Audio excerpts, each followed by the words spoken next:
Harry Potter and the Philosopher's Stone, Chapter 11, Quidditch. As they entered November, the weather turned very cold. The mountains around the school became icy gray and the lake like chilled steel. Every morning the ground was covered in frost. Hagrid could be seen from the upstairs windows, defrosting broomsticks on the Quidditch pitch, bundled up in a long moleskin overcoat, rabbit fur gloves, and enormous beaver skin boots. The Quidditch season had begun. On Saturday, Harry would be playing in his first match after weeks of training, Gryffindor versus Slytherin. If Gryffindor won, they would move up into second place in the house championship. Hardly anyone had seen Harry play because Wood had decided that, as their secret weapon, Harry should be kept, secret. But the news that he was playing Seeker had leaked out somehow, and Harry didn't know which was worse, people telling him he'd be brilliant, or people telling him they'd be running around underneath him holding a mattress. It was really lucky that Harry now had Hermione as a friend. He didn't know how he'd have got through all his homework without her, what with all the last-minute Quidditch practice Wood was making them do. She had also lent him Quidditch Through the Ages, which turned out to be a very interesting read. Harry learned that there were 700 ways of committing a Quidditch foul, and that all of them had happened during a World Cup match in 1473. That Seekers were usually the smallest and fastest players, and that most serious Quidditch accidents seemed to happen to them. That although people rarely died playing Quidditch, referees had been known to vanish and turn up months later in the Sahara Desert. Hermione had become a bit more relaxed about breaking rules since Harry and Ron had saved her from the mountain troll, and she was much nicer for it. The day before Harry's first Quidditch match, the three of them were out in the freezing courtyard during break, and she had conjured them up a bright blue fire which could be carried around in a jam jar. They were standing with their backs to it, getting warm, when Snape crossed the yard. Harry noticed at once that Snape was limping. Harry, Ron, and Hermione moved closer together to block the fire from view. They were sure it wouldn't be allowed. Unfortunately, something about their guilty faces caught Snape's eye. He limped over. He hadn't seen the fire, but he seemed to be looking for a reason to tell them off anyway. "What's that you've got there, Potter?" It was Quidditch Through the Ages. Harry showed him. "Library books are not to be taken outside the school," said Snape. "Give it to me. 5 points from Gryffindor." "He's just made that rule up," Harry muttered angrily as Snape limped away. "Wonder what's wrong with his leg." "Dunno, but I hope it's really hurting him," said Ron bitterly. The Gryffindor common room was very noisy that evening. Harry, Ron, and Hermione sat together next to a window. Hermione was checking Harry and Ron's charms homework for them. She would never let them copy. How will you learn? But by asking her to read it through, they got the right answers anyway. Harry felt restless. He wanted Quidditch Through the Ages back, to take his mind off his nerves about tomorrow. Why should he be afraid of Snape? Getting up, he told Ron and Hermione he was going to ask Snape if he could have it. "Rather you than me," they said together. But Harry had an idea that Snape wouldn't refuse if there were other teachers listening. He made his way down to the staff room and knocked. There was no answer. He knocked again. Nothing. Perhaps Snape had left the book in there? It was worth a try. He pushed the door ajar and peered inside, and a horrible scene met his eyes. Snape and Filch were inside, alone. Snape was holding his robes above his knees. One of his legs was bloody and mangled. Filch was handing Snape bandages. "Blasted thing," Snape was saying. "How are you supposed to keep your eyes on all three heads at once?" Harry tried to shut the door quietly, but "Potter!" Snape's face was twisted with fury as he dropped his robes quickly to hide his leg. Harry gulped. "I just wondered if I could have my book back." "Get out! Out!" Harry left before Snape could take any more points from Gryffindor. He sprinted back upstairs. "Did you get it?" Ron asked as Harry joined them. "What's the matter?" In a low whisper, Harry told them what he'd seen. "You know what this means," he finished breathlessly. "He tried to get past that three-headed dog at Halloween. That's where he was going when we saw him. He's after whatever it's guarding, and I'd bet my broomstick he let that troll in to create a diversion." Hermione's eyes were wide. "No, he wouldn't," she said. "I know he's not very nice, but he wouldn't try and steal something Dumbledore was keeping safe." "Honestly, Hermione, you think all teachers are saints or something," snapped Ron. "I'm with Harry. I wouldn't put anything past Snape. But what's he after? What's that dog guarding?" Harry went to bed with his head buzzing with the same question. Neville was snoring loudly, but Harry couldn't sleep. He tried to empty his mind. He needed to sleep. He had to. He had his first Quidditch match in a few hours.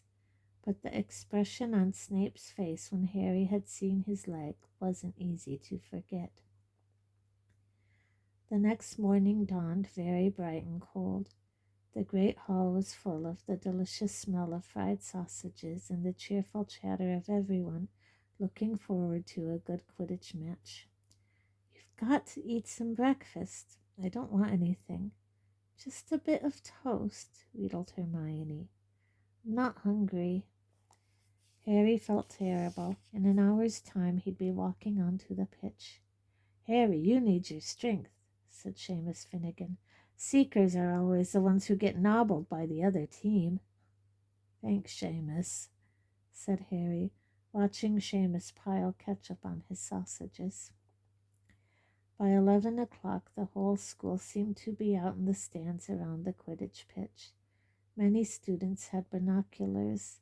The seats might be raised high in the air, but it was still difficult to see what was going on sometimes. Ron and Hermione joined Neville, Seamus, and Dean, the West Ham fan, up in the top row. As a surprise for Harry, they had painted a large banner on one of the sheets Scabbers had ruined. It said, "Potter for President," and Dean, who was good at drawing, had done a large Gryffindor lion underneath. Then Hermione had performed a tricky little charm so that the paint flashed different colors. Meanwhile, in the changing rooms, Harry and the rest of the team were changing into their scarlet Quidditch robes. Slytherin would be wearing green. Wood cleared his throat for silence. "Okay, men," he said. "And women," said Chaser Angela Johnson. "And women," Wood agreed. "This is it." "The big one," said Fred Weasley. "The one we've all been waiting for," said George. "We know Oliver's speech by heart," Fred told Harry. "We were in the team last year." "Shut up, you two," said Wood. "This is the best team Gryffindor's had in years. We're going to win. I know it." He glared at them all as if to say, "Or else." "Right, it's time. Good luck, all of you." Harry followed Fred and George out of the changing room and, hoping his knees weren't going to give way, walked onto the pitch to loud cheers. Madam Hooch was refereeing. She stood in the middle of the pitch, waiting for the two teams, her broom in her hand. "Now, I want a nice, fair game, all of you," she said, once they were all gathered around her. Harry noticed that she seemed to be speaking particularly to the Slytherin captain, Marcus Flint, a fifth year. Harry thought Flint looked as if he had some troll blood in him. Out of the corner of his eye, he saw the fluttering banner high above, flashing "Potter for President" over the crowd. His heart skipped. He felt braver. "Mount your brooms, please." Harry clambered onto his Nimbus 2000. Madam Hooch gave a loud blast on her silver whistle. 15 brooms rose up high, high into the air. They were off. And the quaffle is taken immediately by Angelina Johnson of Gryffindor. What an excellent chaser that girl is, and rather attractive, too. Jordan! Sorry, Professor. The Weasley twins' friend Lee Jordan was doing the commentary for the match, closely watched by Professor McGonagall. And she's really belting along up there. A neat pass to Alicia Spinnet, a good find of Oliver Wood's. Last year only a reserve. Back to Johnson and... No, Slytherin have taken the quaffle. Slytherin Captain Marcus Flint gains the quaffle and off he goes. Flint flying like an eagle up there. He's going to... No, stopped by an excellent move by Gryffindor Keeper Wood. And Gryffindor take the quaffle. That's Chaser Katie Bell of Gryffindor there. Nice dive around Flint, off up the field, and ouch, that must have hurt. Hit in the back of the head by a bludger. Quaffle taken by Slytherin. That's Adrian Pusey speeding off towards the goalpost, but he's blocked by a second bludger, sent his way by Fred or George Weasley, can't tell which. Nice play by the Gryffindor beater, anyway. And Johnson back in possession of the quaffle. A clear field ahead, and off she goes. She's really flying. Dodges a speeding bludger. The goalposts are ahead. Come on now, Angela. Keeper Bletchley dives, misses. Gryffindor score. Gryffindor cheers filled the cold air with howls and moans from the Slytherins. Budge up there, move along. Hagrid. Ron and Hermione squeezed together to give Hagrid enough space to join them. Been watching from me hut, said Hagrid, patting a large pair of binoculars round his neck. But it isn't the same as being in the crowd. No sign of the snitch yet, eh? Nope, said Ron. Harry hasn't had much to do yet. Kept out of trouble, though, that's something, said Hagrid, raising his binoculars and peering skywards at the speck that was Harry. Way up above them, Harry was gliding over the game, squinting about for some sign of the snitch. This was part of his and Wood's game plan. Keep out of the way until you catch sight of the snitch, Wood had said. We don't want you attacked before you have to be. When Angelina had scored, Harry had done a couple of loop-the-loops to let out his feelings. Now he was back to staring around for the snitch. Once he caught sight of a flash of gold, but it was just a reflection from one of the Weasleys' wristwatches, and once a bludger decided to come pelting his way, more like a cannonball than anything, but Harry dodged it and Fred Weasley came chasing after it.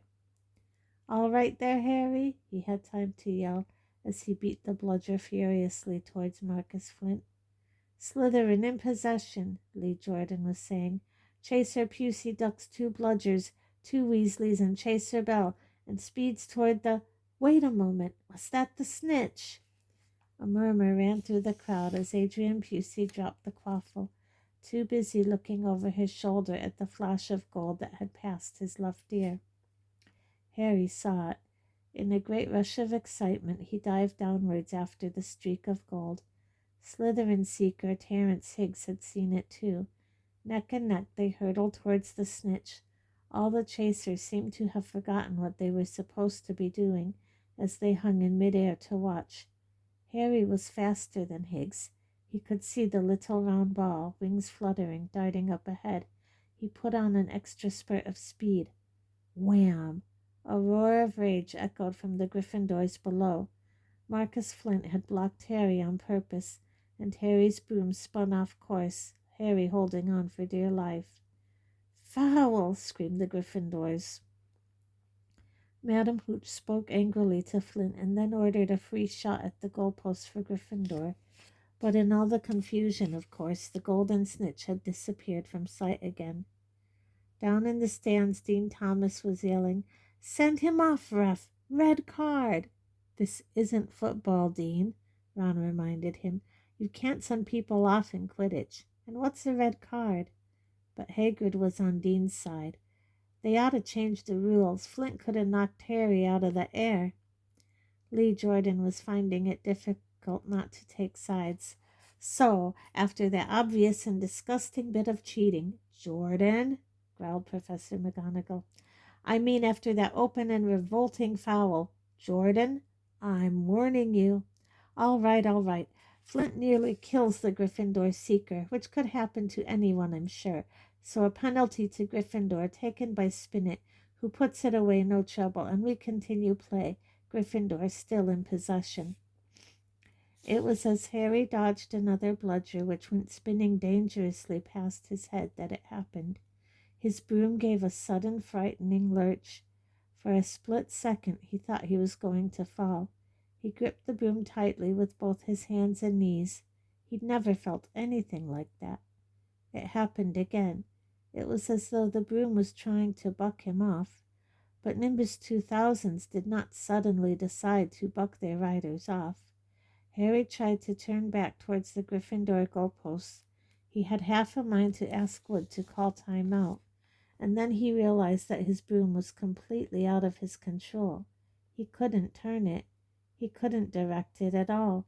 It was zigzagging through the air and every now and then making violent swishing movements, which almost unseated him. Lee was still commentating.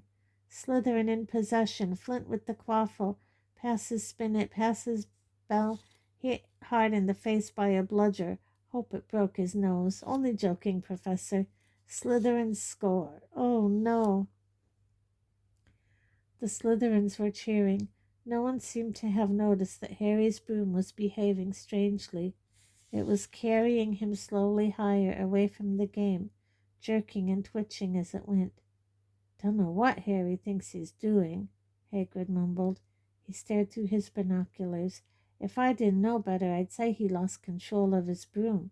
But he can't have. Suddenly, people were pointing up at Harry all over the stands. His broom had started to roll over and over, with him only just managing to hold on. Then the whole crowd gasped. Harry's broom had given a wild jerk, and Harry swung off it. He was now dangling from it, holding on with only one hand.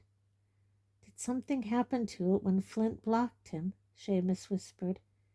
Can't have, Hagrid said, his voice shaking. Can't nothing interfere with the broomstick except powerful dark magic. No kid could do that to a Nimbus 2000. At these words, Hermione seized Hagrid's binoculars, but instead of looking up at Harry, she started looking frantically at the crowd. What are you doing? Moaned Ron, gray-faced. I knew it, Hermione gasped. Snape, look. Ron grabbed the binoculars. Snape was in the middle of the stands opposite them. He had his eyes fixed on Harry and was muttering non-stop under his breath. He's doing something, jinxing the broom, said Hermione. What should we do? Leave it to me. Before Ron could say another word, Hermione had disappeared. Ron turned the binoculars back on Harry. His broom was vibrating so hard it was almost impossible for him to hang on much longer. The whole crowd were on their feet, watching, terrified, as the Weasleys flew up to try and pull Harry safely onto one of their brooms, but it was no good. Every time they got near him, the broom would jump higher still. They dropped lower and circled beneath him, obviously hoping to catch him if he fell. Marcus Flint seized the quaffle and scored 5 times without anyone noticing. Come on, Hermione, Ron muttered desperately.